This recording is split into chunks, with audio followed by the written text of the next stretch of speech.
Permutation and combination च्याप्टरमा multiplicative principle of काउन्टिङको कुरा गर्न गइरहेको छु र यो मल्टिप्लिकेटिभ प्रिन्सिपल अफ काउन्टिङ बुझ्नको लागि म एउटा इक्जाम्पल लिन्छु र त्यो इक्जाम्पलबाट मल्टिप्लिकेटिभ प्रिन्सिपल अफ काउन्टिङ बुझाउन खोज्छु एउटा इक्जाम्पल हेरौं मानौ हामीलाई तीनटा सिटीहरु दिएको छ सिटी ए सिटी बी र सिटी सी छ सिटी ए बाट सिटी बी मा जानको लागि तीनवटा रुटहरु छ 1 2 3 तीनटा नम्बर लगाएर चाहिँ रुटहरु छ र सिटी बी बाट सी मा जान दुईटा रुटहरु छ त्यो दुईटा रुटहरुलाई मैले नम्बर 4 र नम्बर 5 ले रिप्रेजेन्ट गरेको छु त्यसो भए एकजना मानिस सिटी ए बाट सिटी बी हुँदै सिटी सी मा कति वेमा पुग्न सक्ला त अब हेरौं त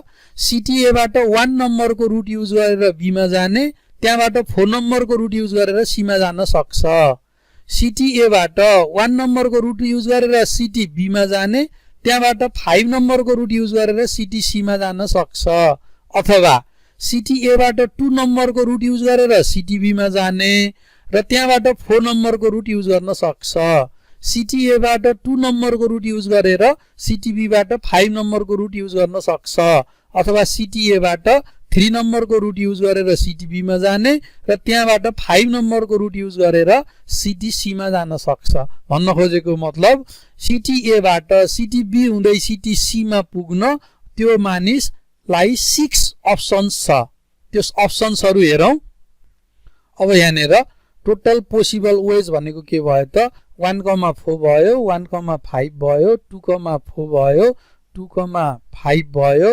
3,4 भयो 3,5 भयो त्यसो भएको हुनाले टोटल नम्बर अफ वेज चाहिँ के भयो 6 भयो त्यो भनेको 3 into 2 भयो अब टोटल नम्बर अफ वेज 6 हुँदाखेरि 3 times 2 भनेको 3 is the number of way from city A to city B and 2 is the number of way to go from city B to city C यही प्रिन्सिपललाई नै हामीले के भन्छौं त multiplicative principle of counting भन्छौं र त्यो number of टास्कहरु हामीले चाहिँ के गर्न सक्छौं it can be extended for any number of times है कुनै जतिसुकै अब ए बाट बी मा जाने बी बाट सी मा जाने फेरि सी बाट बी मा फर्किने हुन सक्ला अथवा बी बाट ए मा फर्किने हुन सक्ला अथवा सी बाट अर्को डी मा जाने सक्ने होला त्यो हामीले चाहिँ कामहरु त्यो बढाउन सक्छौं र त्यो प्रिन्सिपल चाहिँ मल्टिप्लिकेटिभ प्रिन्सिपलमा any number of times we can increase the number of task ल अब यसपछि यसलाई डिफाइन गर्नतिर लागौं if one task can be completed in m ways and following this task a second task can be completed in n ways then the first task followed by the second task can be completed in m into n ways अघि नै मैले भनिहाले त्यो m र n ways नभइकन अर्को m n p ways तीनटा कामहरु एउटा first m way मा अर्को n way मा अर्को p way मा भएको भए m into n into p पनि हुन सक्थ्यो तर यसमा बुझ्नु पर्ने कुरा के छ भने कुनै पनि काम यसमा बुझ्नु पर्ने कुरा के छ भने कुनै पनि काम एउटा काम सकिसके पछाडी मात्रै अर्को काम सुरु हुन्छ है यसैलाई नै चाहिँ मल्टिप्लिकेटिभ प्रिन्सिपल अफ काउन्टिङ भनिन्छ र अब योसँग रिलेटेड केही क्वेशनहरु म गराउँछु if 5 people enter a hall in which there are 10 vacant seats find in how many ways can they sit अब यसमा के छ भने अब 5 जना मानिस 10 ठाउँमा गएर बस्नु पर्ने छ 10 भ्याकेन्ट सिट छ त्यसो पहिलो मानिस गएर बस्दा 10 सिटहरु मध्येको कुनै एउटा सिट रोज्न सक्छ जब फर्स्ट पर्सनले एउटा सिट रोज्यो त्यसपछि उसँग के हुन्छ त 9 सिट्स आर रिमेनिङ देयर अब त्यहाँ चाहिँ के हुने भयो अब सेकेन्ड पर्सनको लागि के हुने भयो त त्यो 9 वटा मध्ये कुनै एउटा रोज्ने भयो थर्डले चाहिँ 8 वटा मध्येबाट एउटा रोज्ने भयो फोर्थले चाहिँ 7 वटाबाट एउटा रोज्ने भयो फिफ्थ पर्सनले चाहिँ के गर्ने भयो 6 वटाबाट एउटा रोज्ने भयो है त्यसो भएदेखि टोटल नम्बर अफ वेज भनेको के हुने भयो त 10 into 9 into 8 into 7 into 6 त्यसरी चाहिँ जाने भयो ल अब यसको सोलुसन हेरौं number of vacant seats equal to 10, number of people equal to 5. First person can take his seat in 10 ways. Second person can take his seat in 9 ways. किन first पर्सनले चाहिँ 10 वटा सिट मध्ये कुनै एउटा सिट लियो, त्यसपछि second पर्सनलाई त अब 9 seat बाँकी छ, त्यसो भएदेखि त्यो 9 वटा मध्येको कुनै एउटा सिट सेकेन्ड पर्सनले लिन सक्छ। अब सिमिलरली थर्ड फोर्थ फिफ्थ को हामीले त्यसै गरेर 8 7 6 वेमा तिनीहरूले सिट लिन सक्छ भन्न सक्छौं। Similarly, third, fourth and fifth person can take their seats in 8, 7 and 6 ways respectively.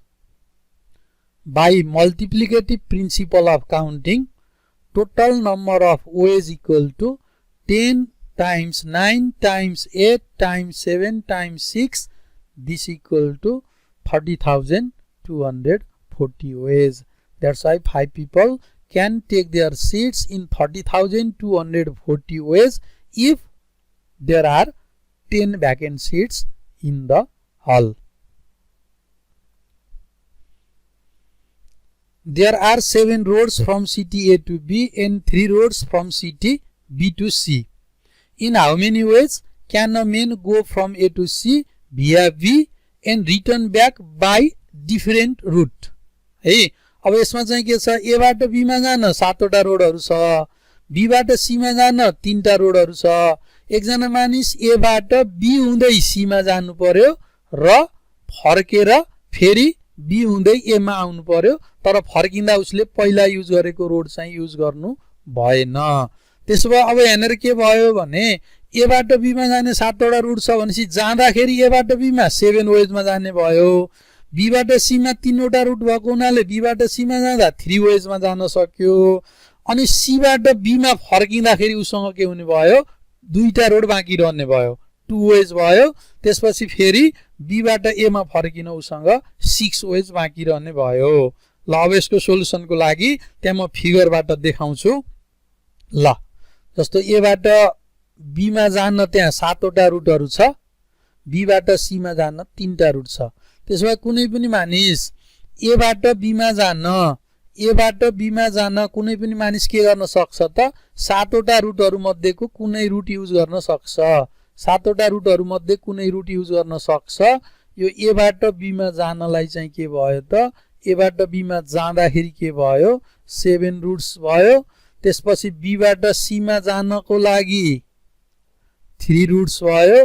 अब फर्किँदा सी बाट बी मा फर्किँदाखेरि के भयो, 2 टा रुट भयो। एउटा त अलरेडी युज गरिसक्यो। त्यस्तै गरी अब यो यहाँबाट 2 टा रुट युज गरेर बी मा आउँछ। अनि बी बाट फेरि यता फर्किँदाखेरि चाहिँ के हुन्छ त, 6 वटा रुटहरु युज गरेर ए मा आउँछ। त्यसो भए टोटल नम्बर अफ वेज भनेको हाम्रो के हुने भयो, 7 टाइम्स 3 टाइम्स 2 टाइम्स 6 भयो। अब सोलुसनमा there are 7 roads from A to B, so a man can go from city A to B in 7 ways. Also, there are 3 routes to go from B to C, so a man can go from B to C in 3 ways. अब फर्किने कुरा गरौं। Since he should use different route to return back, so he can return B from C in 2 ways. Similarly, he can return from B to A in 6 ways. Therefore, total number of ways equal to 7 into 3 into 2 into 6. This equal to 252. त्यस्तै अझ अर्को एउटा example हेरौं। Question छ, how many 3 different digits number can be formed from the integers 1, 2, 3, 4 and 5? How many of them will be divisible by 5? अब यसको सोलुसनको लागि हेरेर हेरौं। हामीलाई चाहिँ के दिया छ, 3 टा डिफरेन्ट डिजिटहरु दिया छ। के अरे 3 डिफरेन्ट डिजिटको नम्बर बनाउनु पर्ने छ र हामीलाई 5 वटा डिजिट दिएको छ। जस्तो हामीसँग यहाँ चाहिँ के छ भने जस्तो हामीसँग 1 2 3 4 5 यो चाहिँ दिएको छ। यसबाट हामीले के गर्नु पर्ने त 3 डिजिट नम्बर बनाउनु पर्ने, 3 डिजिट नम्बर बनाउनु पर्ने। त्यसो अब युनिट प्लेसमा हेरौँ त, युनिट प्लेसमा हामीले के गर्न सक्छौं, यो 5 वटा मध्ये कोही ल्याएर हामीले युनिट प्लेसमा राख्न सक्छौं। यो युनिट प्लेसमा 1 राख्न सक्छौं अथवा 2 राख्न सक्छौं अथवा 3 राख्न सक्छौं अथवा 4 राख्न सक्छौं अथवा 5 राख्न सक्छौं। भनेपछि unit place digit can be taken in the digit in unit place can be taken in 5 ways है। अब यो युनिट प्लेस राखिसके पछाडि अब त्यहाँ के हुन्छ त, अब यहाँनेर हामीसँग जम्मा अब यहाँ बाँकी कतिवटा हुन्छ त, यहाँ बाँकी अब हामीसँग के हुन्छ त 4 इन्टिजर्स हुन्छ, 4 इन्टिजर्स बाँकी हुन्छ। त्यो 4 वटाबाट कुनै हामीले चाहिँ के गर्छौं 4 वटा ल्याउन सक्छौं। यो चाहिँ 4 वेजमा हामीले 10th प्लेसको डिजिट लिन सक्छौं। 10 प्लेसमा सिमिलरली 100 प्लेसको डिजिट हामीले चाहिँ के गर्न सक्छौं 3 वेमा लिन सक्छौं। त्यसो भए टोटल नम्बर अफ वे भनेको के हुने भयो 3 into 4 into 5 हुने भयो। We have given 5 integers and we have to make 3 different digit number. So unit place digit can be taken in 5 ways. Similarly 10th place digit can be taken in 4 ways. किन हामीले चाहिँ के गर्नु पर्ने हो त डिफरेन्ट डिजिट नम्बर बनाउनु पर्ने हो, डिजिटलाई रिपिट गर्न पाइदैन। 4 ways from remaining 4 integers and 100 place digit can be taken in 3 ways. अब by multiplicative principle of counting total number of 3 digits equal to 5 into 4 into 3. By multiplicative principle of counting total number of 3 different digits equal to 5 into 4 into 3 equal to 60 भयो। अब त्यसपछि त्यो 60 वटा नम्बरहरु मध्ये कतिवटा divisible by 5 छ भनेर सोधेको छ। How many of them will be divisible by 5 भनेको छ।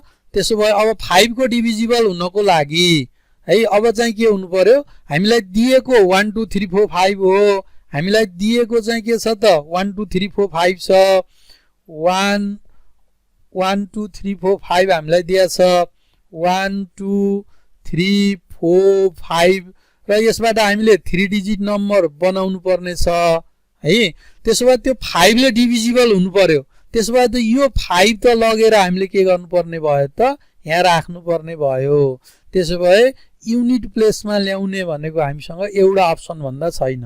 युनिट प्लेसमा हामीले 1 वे भन्दा अरु छैन। त्यो 5 ल्याएर त्यहाँ राख्नु पर्यो। कुनै पनि नम्बर 5 ले डिभिजिबल हुनलाई कि लास्टमा 0 हुनुपर्छ कि 5 हुनुपर्छ। 0 हामीलाई दिया छैन।